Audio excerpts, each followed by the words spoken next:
Hello, everyone, and welcome to a live match preview show on Football Talk Podcast. My name is Ozzy, and I'm your host for this evening. No rest for the wicked, as Liverpool are set to face another game. Despite the rut that we're going through right now, we have to try and change, or should I say, turn things around. We'll be facing Frankfurt tomorrow in Germany. So, what we'll do today, we will go through the team in terms of our opponents, analysing to what they've done so far this season. We'll present the team news, predicting lineups, give you two takes. So I'll give you my predicted lineup as well as Arne Slot's to what's going to happen, and then we'll also present the score predictions. So let's start with our analysis of our opponents, which is Frankfurt. Uh, in the Bundesliga, currently seventh in the league, 3 wins, 1 draw, and 3 defeats. In their recent result, it was a 2-2 draw against SC Freiburg, with their new signing, Burkhardt, scoring a brace. One of their top scorers right now is Chan Uzan, who scored 5 goals in the league. So he's definitely a player to look out for in this fixture. Now, in terms of their Champions League form, they beat Galatasaray 5-1, which definitely, raised a few eyebrows considering, that's why I'm not a bad team. Of course, they did well against us. Now, in terms of the next fixture, they lost 5-1 against Atletico Madrid away from home. So let's see what team turns out in regards to the fixture tomorrow. It could be home form again. I don't expect it to be 5-1. That would be absolutely unexpected. And yeah, alarm bells will definitely be ringing, if Liverpool were to lose tomorrow. But in regards to Liverpool's form, unless you've been living under a rock, the club are going through it right now. 4 defeats on the bounce in all competitions. Simply not acceptable for an elite club like Liverpool FC. It's going to be interesting in terms of how we respond from the weekend. Of course, we lost to Manchester United 2-1.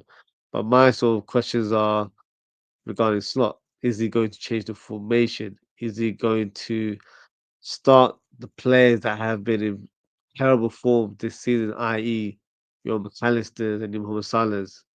That's the bigger question because I don't think anyone is invincible in this team. If someone hasn't performed to a certain level, they need to be dropped. And I think tomorrow would be the ideal game to, Stock can phrase it in a different way, but I feel like, certain players have to be dropped or certain players have to be rested, for this fixture. And then you can try different sort of ideas or different setups to see, if we can hit a different game. Because right now, the way we're playing, there's no intensity, there's no drive in our play whatsoever. And that's what's, concerning me. It's the application in terms of how we're playing. We're not playing with any real speed. We're just going through the motions, and that's not acceptable for a club like Liverpool. So we'll get the answers tomorrow in terms of what Arne Slot wants to do going forward. If he sticks to the same formations, same lineups, it's a big concern because it shows that he's not brave enough to make those tweaks or those tactical adjustments when things aren't going well, and it doesn't bode well for this short to medium term as well. So let's see, what team Arne Slot presents for us against Frankfurt tomorrow evening. But moving on, we can go through the sort of team news. In terms of Frankfurt, I'm not seeing any injuries or anything of that concern for the German side. The squad was rotating a little bit over the weekend, so I expect to see the likes of Brown, Skiri, and Bahoyo returning to the lineup. And for Liverpool, fortunately, Gravenberch twisted his ankle against Manchester United, so he is expected to miss this fixture. That could open the door for Curtis Jones to start in this game. Ekitike returns to his former club for the first time since joining Liverpool, but it remains to be seen if he gets a start in this game. Just going to go through some of the comments before we present the predicted lineups. Delulu, Steve, big up yourself as always. He says, I'm absolutely worried about our next 2 games, Oz. We might get battered. Confidence is very low. And then 2 away fixes as well. So, sometimes when you're in a sort of poor run of form, away fixtures could help because you kind of evade from that home pressure from your own fans. Maybe going away from home, you've got sort of smaller crowd in terms of Liverpool fans, and then you can just focus on the game. So sometimes it can help, but right now, you know, for me, if we're not making any tweaks to the formation or personnel, I don't see how we get out of this rut because currently no one's delivering in this team. So that's my concern. Things need to change. Things need to switch up a little bit. Hopefully, we get that sort of indication tomorrow. So let's see, what team is presented. Now, in terms of Frankfurt, we'll present the predicted lineups for them. Um, I'm going based off, the players that have played in recent weeks and players that have, played to a good level so far this season. So in goal, it will be the main keeper, which is Santos. Santos is going to be a bit hard to find, so let's see if I can. Where is he? Where is he? I might just have to type in. No, there he is. Santos right there. And at right back, I'm expecting it to be former Leeds United right back in Christensen. And alongside him, another former Leeds United player in, I think it's Koch. Isn't it? That's how you pronounce it, or am I just reading it out loud? Um, I'm going with that pronunciation. Now, in terms of alongside him, is a player called Fiete. He's very interesting. He's a player we've been linked with in the past. A player that is left-footed, can play centre back, but can also play left back as well. So a bit of a hybrid player, which I mean, also would be um, the right type of player um, to bring into this team. I've just realised I have not even shared my screen, so let me let me get my screen up.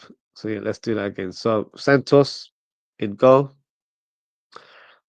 If I can find him, there we go. And then you've got uh, Christensen. Excuse me, right back. You've got Koch.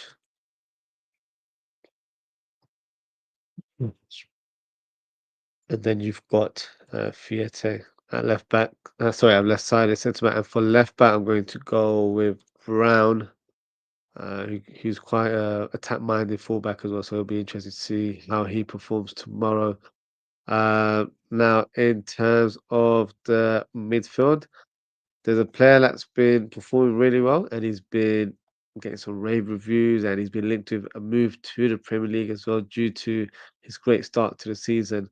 And that is Larson. So, player I'm definitely familiar with, uh, because he was a player um, that was linked with us last year, and I did a bit of research in terms of how he performed. He's pretty much a box-to-box player, a player that can do a bit of everything. Could defend really well, can attack really well as well.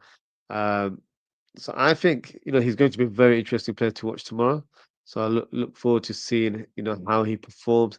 Currently being linked with a move to Man City, so um, definitely a player that I feel like we can definitely get an idea in terms of what he has in his locker, but it could also be a danger man for us tomorrow because of his energy and his engine.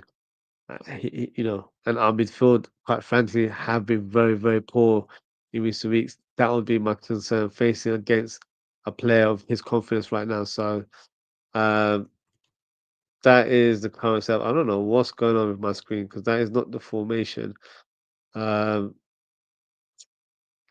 let me sort out my screen. I'm not sure what's going on today. I think I've just lost my screen altogether. So apologies.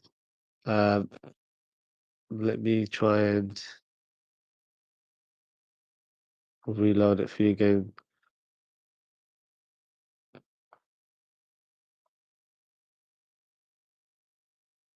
Okay, so okay, let's bring all the players back again one more time.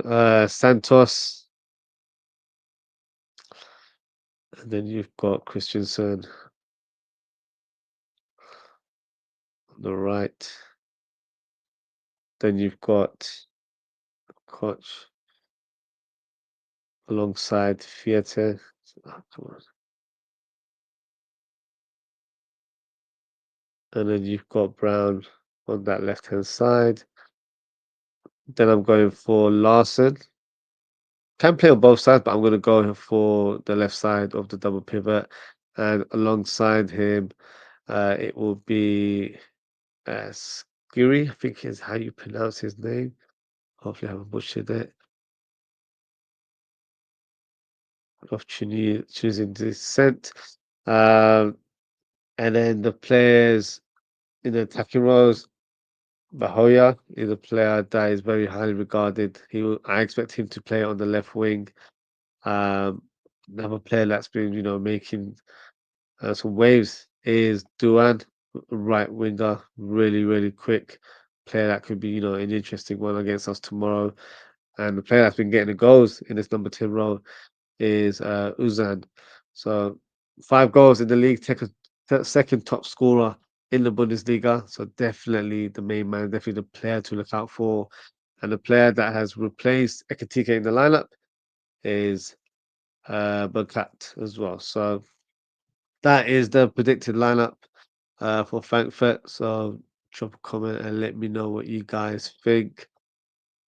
Now, in terms of Liverpool, we're definitely going to have a few discussions because I'm expecting a lot of fans to have different ideas or different lineups slash selections. So, feel free to drop a comment and let me know what team or what players you would add to this lineup. Um, I don't think the goalkeeper one is too much of a debate due to Anderson not being available. So Mamadashvili starts in goal. And before I go ahead, for me, this is the predicted lineup that I think Arne Slot will do. And once I present it, I will give you my take in terms of what I think Liverpool should do because I don't think it's going to align. If I'm being brutally honest, I think Slot might stick to his guns in terms of playing the same formation and maybe even a similar personnel to what we've seen in the last few weeks, which would be a concern. But that's what I'm going with in terms of what I've seen over the weeks. I think he'll go with Conor Bradley in this one, even though I would probably prefer Frimpong in this game. Um, Kirkes, would it be Kirkes or Robertson for the fixture? I think he'll go with Kirkes for this one. And then Van Dijk. And I think he'll go with Konate. I don't expect him to rotate and bring on Joe Gomez. He could do. It would make sense to do that. Um, but I think he'll try and have the same pairing as much as possible. Unfortunately, no Gravenberch in the team, so Jones comes in and alongside him, Alistair. Not a combination that bodes too much confidence with me. With McAllister being in dire form right now, so that's what I think we'll probably end up seeing tomorrow. And then on the right will be Salah, even though I don't think he deserves to start in this game. And correct me if I'm wrong, chat. I think Chiesa hasn't travelled with the squad, has he? That's what I've read online. It could be incorrect. I'm not too sure, but I'm gonna go based on what we're seeing in the last few weeks, and I think Salah might still remain in the team. I think he's going to go with Szoboszlai again. And then you've got Gakpo, because I don't think he'll drop Gakpo after his performance against Manchester United. And I think he'll give Ekitike the start, against his former club in this fixture. So this is a team that I think could potentially be presented tomorrow, under Arne Slot. It's not my selections, but drop a comment and let me know what you guys think. Toulouse says, "Do you think Mo Salah should really early Queen?" I can't even pronounce that word. I'm too tired to say. His starting role himself. No, players don't do that sort of stuff. Why would a player say that, drop me because I haven't been playing well? That doesn't even make sense. So no, he wouldn't do that. He should know his own form is horrendous. Yeah, but it's not. It's the manager's job to pick the players, not his. So So no, I don't think that is going to be the case. Nope, in terms of the lineup, that's fair. This is what I think Arne Slot will do. I wouldn't go for this formation personally. Um, I would go with a different formation altogether. So uh, let me let me bring up another graphic and then we can go through the lineup together. So and I wanted to make it clear this is my predicted lineup.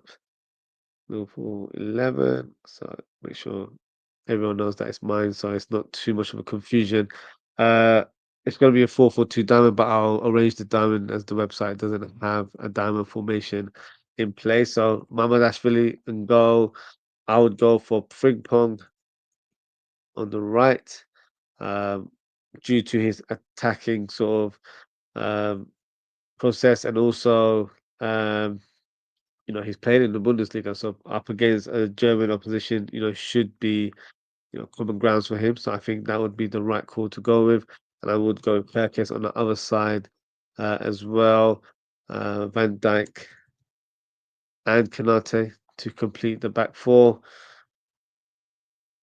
Now this will be an unpopular sort of selection. I'll go with Endo. I play Endo in a double pivot. Another player that has played in the Bundesliga, so he would be accustomed to playing against teams like Frankfurt. Szoboszlai playing on the right side. So I'm playing a 4-4-2 diamond formation. And then you've got Jones for me, who will start in this game ahead of McAllister. I don't think McAllister deserves to start in this one. I'm going for Florian Wirtz to start in that number 10 role. And up top, I'm going for Isak and I'm going for Ekitike alongside him as well. I think it's about time that we played both players in the same team. Because right now it's not been tested. It's something that could bring a sort of a new lease of life up top. Because right now we're very predictable. We're not really showing any sort of dynamic speed in our play. So I feel like this formation, really could work, and it's a good way to test it out. Not quite nothing to lose, but you know, I'd rather experiment than play the same old formation, same old personnel, and think everything's going to change all of a sudden. Little tweaks need to be done right now, and I think this would be the way to go. With Szoboszlai playing in that right-sided midfield role, it will help Frimpong, to be a bit more of a free spirit by bombing down that right-hand side. And Szoboszlai, can cover ground and Konate can shift over that side as well. And Endo, whichever needed, he can double up with Szoboszlai if they need to in terms of any counter-attacks being presented on that side of the pitch. And vice versa for Kirkers. If he was to bomb down, Jones will cover him for him. Endo as well, and Van Dijk can, go swift over to that side of the pitch as well. So for me, this is the formation that I would like to see tested against Frankfurt tomorrow. Whether it happens or not remains to be seen. But I feel like we need to switch up. We need to try different ideas right now. Salah hasn't worked or hasn't played to his level so far this season. So maybe in this game we rest him, quote unquote, and see how Ekitike and Isak play together. And if it works or something's clicked or we're seeing something that could form into a great partnership, then let's keep going. So, me dropping Salah for this game doesn't mean he's dropped for the whole season. We're gonna have to take it game by game. We don't have a solidified team right now. We have to try and pick the right players uh, for the right game or the right occasion, and then we'll just take it from there. So for me, um, this would be the right step to go. If Gravenberg was fit, I would have placed Gravenberg ahead of Endo, and maybe I would have played McAllister, and that would have been the best kind of starting 11 in this formation. But for the time being, I think this is the best team that can be presented against Frankfurt tomorrow, and hopefully, we get something out of the game. But remains to be seen whether it's this formation or slots. I'm hoping it can be where we switch it up a little bit. Um, let's go to Steve's comment says, do you think Salah is struggling personally? 100%. It's a bit of a strange one to assess because I don't think we can underestimate, the tragic loss of Diogo Jota. I feel like that is always going to play a part for some of the senior players in this squad. And I think it's quite evident with Salah. He was very emotional in the early games of this season. I think it was the Bournemouth game. He got quite emotional. So, it still plays a part in them. They still go into the training ground where, Jota was a very friendly character and got along with everyone. Jurgen got confirmed that in the podcast I did, which with on the what was it, Diary of SEO. So he's one of those very likable figures, and you do feel that loss. When someone's not around you. When you're working, you spend more time with your colleagues than your family. Um, so with that, they probably formed a good relationship, and I feel like it probably had an effect on the team. I'm not using that as an excuse. Uh, but I just feel like with Salah, just something isn't quite there. The mind frame isn't there. Um, and also from a tactical point of view, he's not the focal point anymore. Over the years, he's been the guy that, despite playing as a right winger or a right-sided forward, um, our attacks, lead up to him having the final pass, the final ball for him to execute a shot. We're not quite playing that way. He's being used as an out-and-out winger right now. But the thing is, he's not taking on the fullback. He doesn't have that injection of pace that he used to do in his younger days. So right now he's on the half turn, trying to provide assist and all that sort of stuff. So for me, he's not quite found his rhythm, and I don't know if that role suits him at this stage of his career. Even this formation I have on the screen right now, he can easily play one of the striker roles and can even play in the number 10 if required. So for me, um, he's still a very viable option. He's not just going to be put in the cold for me. I've seen people say that we should get rid of him completely. Probably disagree with that. I don't think that's correct. He's still one of our best finishers, best sort of players in the squad. More than capable of scoring clutch moments this season. So we can't give up all hope on Mohamed Salah. I think that's too premature to even think like that. So for me, he is struggling, but I think it's temporary. I don't think this is a complete decline for Mohamed Salah. He's just going through it. He's not quite found his rhythm. And of course, there's a lot of new players around, Verts, Ekitike, Isak, players that have different sort of attributes to the players we had previously. So, with the likes of Diaz and Nunez, he's not formed that chemistry with these players. So it's not going to be easy to just, click all of a sudden. It takes time to form partnerships. And of course, I even forgot to mention the right backs as well. Frimpong, a new player, playing behind him. So, he's got it's going to take time. We've got a lot of good players that have come in the summer, in my opinion, but this was not going to be something that happens very, very quickly. It will take time, and we just have to be patient.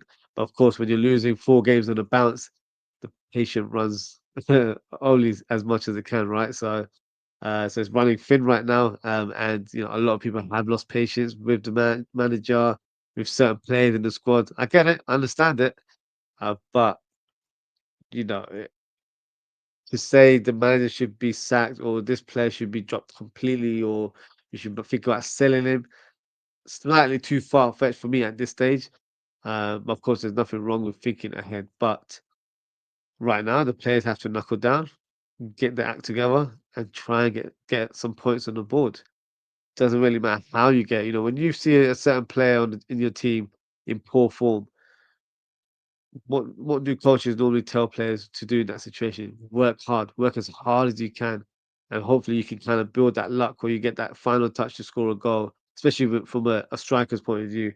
But of course, unfortunately, the whole team, the whole squad is playing at an abysmal level, so they will have to work hard. They have to show some energy, intensity, urgency, and application in the game. They're not doing that.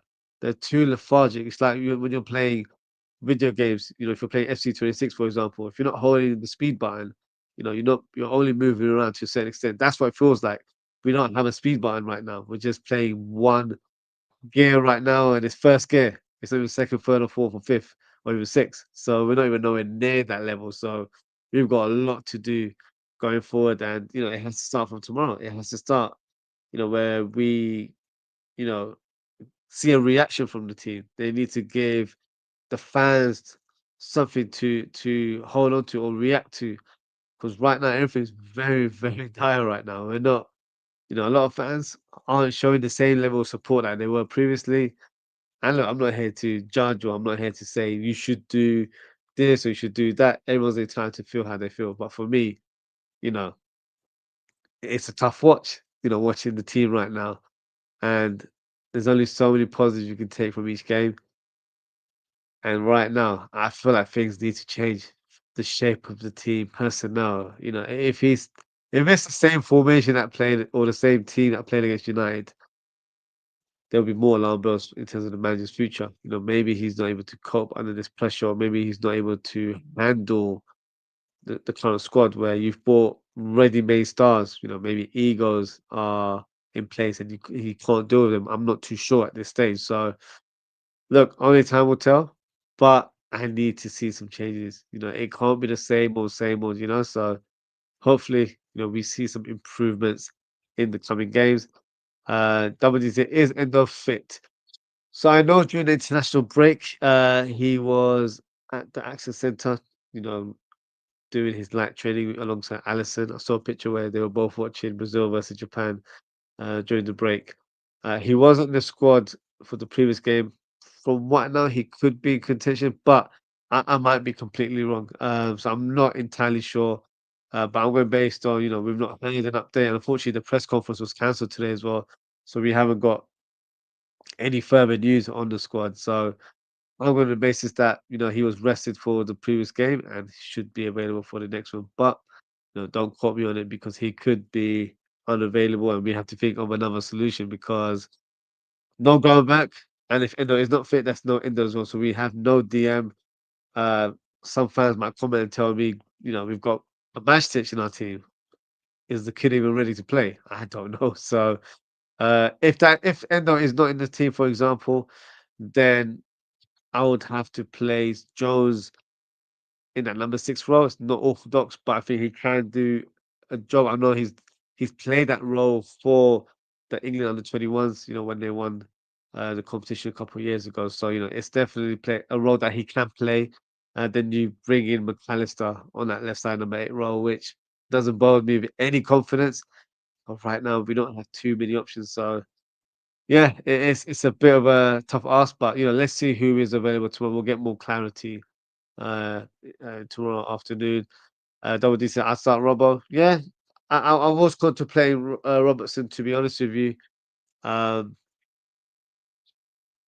and it could work in terms of having one slightly defensive focused defender, even though he's not traditionally a defensive minded defender, but I think now he is because of age and his approach to the game. And you've got Frimpong being that attack minded forward or fullback going forward. So yeah, wouldn't be a bad shout, but I think also will probably stick with Kirkes. And I would see Kirkes kind of go through these games and work on his form because if he's in and out of the team, I don't think um, it's going to help his development or progression in the team. So I think I'll stick with him in this one. Amirali, big up yourself, Amirali says thoughts on the Semenyo Bomber. Did we get Bomber today? Let me know who tweeted the Bomber. I did see, I don't know if this is what you're referring to in terms of us possibly lining up a move for him in January. If that is the Bomber that you're referring to, I do like Semenyo. I think he's a very, very talented player, but that position is not a priority for us. For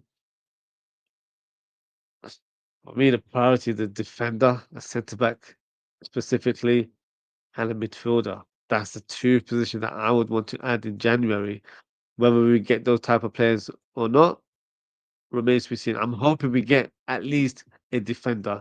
The midfielder might be a difficult one to achieve only because I'm sure we have a prime target for that role, and those type of players would not be available in January. And if they were available, it would be at a very inflated price, which we could probably afford. But I don't think we'll want to just blow money for the sake of it. So um, I think, yeah, in terms of Semenyo, though, he's a good player. He can fit our current system, but I don't think that's a priority for January. I think maybe next summer is where we look at adding another attacker if players were to depart. But right now, I don't think it's high consideration, in my opinion. H says sloth out. So yeah, you're pretty much clear on what you've said there. United fan 345 says, as a United fan, I wish you guys the best of luck for the season. I love for United and Liverpool to be title rivals against sometime soon. Big up to yourself. It's never every day where you get a positive United comment there, but yeah, appreciate you sending that over. WD said Gomez DM, LOL. Can't rule it out. Um, yeah, if that was to happen, my concern with Gomez is always just, in terms of health. It's not about his play style, playing ability, because he for me does have great ability. Now he did play DM for us last season. I think not last season, it was under Jurgen Klopp. It was against one of the, I think it was a League One opponent in the Carabao Cup, and it didn't do very well, to be fair. But yeah, it's a possibility. We've got to utilize our squad now, and Endo, I'm 50-50 on. So please don't quote on me that he is available. I'm assuming he is, but if he's not, he's not available. Neither is Gravenberch, who's definitely out for tomorrow. We don't have a lot of cover for that DM role. Jones will have to be a makeshift player. I can't trust McAllister in that role. He has played that role before, but my God, if we have him there, well, it's going to be a long evening for us tomorrow, just because he's not able to track back or um, present any physical battle with anyone right now, let alone another midfielder. So for me, that would be, yeah, a little bit suicidal to play him in the number six. Um, but yeah, let's see. Let's see what the team selection is for tomorrow. But to Jabber, so he says we need to win on Saturday or bring Klopp back. I'm not surprised about the bring Klopp back element there due to his, interview um, with, is it Steve Barnett, the diary of the CEO. Um, I've not watched the whole interview. I was watching it earlier today, so I've still got about half an hour left. But I don't think that segment's come. But of course, I've seen it circulating online. Um, yeah, the timing could have been ideal, isn't it, in terms of us, being in a bit of a rut, and then Klopp say, he'll never say never to a return to Liverpool. Um, but I don't think we'll go down that route, if I'm being honest with you. But yeah, let's see. You never know. Everyone says MSI. Douglas says we are considering a move for Semenyo in January. For Bournemouth news, he's tier one. He's also the first person who mentioned our interest in Isak before Orsino Crook. That's all good. If that is the case, I wouldn't be surprised. I do think he is what regarded, as one of our shortlisted attackers for the coming windows, but I don't think the attacking position is a priority right now. We can't even fit Ekatike in the lineup, so it'd be a bit silly to get Semenyo in unless there's a departure. And it's not me bringing that energy in front of everyone, but Chiesa is getting mugged off by the coach, so he might want to leave in January or if things don't improve, he'll probably want to leave next summer, definitely. So then you have to replace him in the squad, and a player like Semenyo would be a fantastic replacement because he will cover the positions that Chiesa plays, uh, but has a bit more about him in terms of speed and directness. But that's another conversation probably for another time. But um, I'm quite disappointed that Chiesa hasn't been selected for this game. He's not in the squad, which is, yeah, definitely a shame. Definitely something going on between the coach and the player. So yeah, it's not looking good in terms of our current personnel. But This is what I'm envisioning. So if it happens, I'll be over the moon. If I'm being honest with you, I doubt it will. I'm expecting this team to be the one that we see tomorrow. So yeah, drop a comment and let me know what you guys think of both lineups in terms of my personal lineup and of course the predicted lineup for Slot. Now, in terms of score prediction, normally I'm positive and I'm giving you definite wins for Liverpool. I don't think we're going to win tomorrow. I think um, this is the game where we show better form, but not enough to get all 3 points.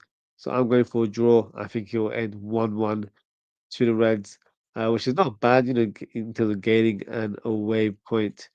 But I just feel like Liverpool aren't quite here to just, with a click of a finger, completely change the way they play. Now, in terms of the score prediction, with mine being 1-1, I'm going for Uzan to score for Frankfurt, and I'm suggesting that Hugo Ekitike gets the equaliser for Liverpool. So that is my prediction, and that is also the end of the match preview. Thank you to everyone for your comments. Thank you to Lewis Steve. Thank you to Double D, and thank you to really appreciate your engagement as always, guys, and H as well, of course. If you haven't already, please don't forget to like, comment, share, and subscribe to the channel. In terms of upcoming shows, also sorry, big up to Burton Jav and United fan 345 as well. Burton Jav has gone for a 2-1 victory for Liverpool, which is very positive indeed. In terms of upcoming shows, I will be doing a live watch along of this game.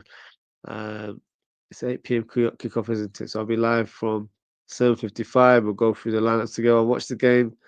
But yeah, hopefully it's a good evening for us in terms of getting something out of the game, at least a point. Of course, you want to win, but the way we're playing, a point will be good enough at this stage. So let's see how the team performs tomorrow.